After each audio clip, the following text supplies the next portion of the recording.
You ask Tiger to solve. This deals with linear equations with one unknown. The final result is x equals 3. Let's solve it step by step. Group all constants on the right side of the equation.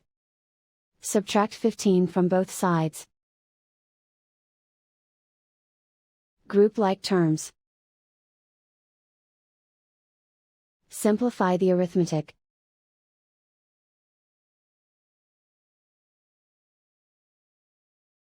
Convert the x into a positive number.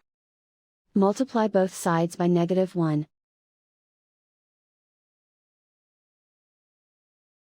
Remove the ones.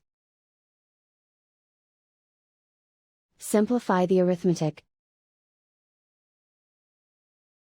And so the final result is x equals 3.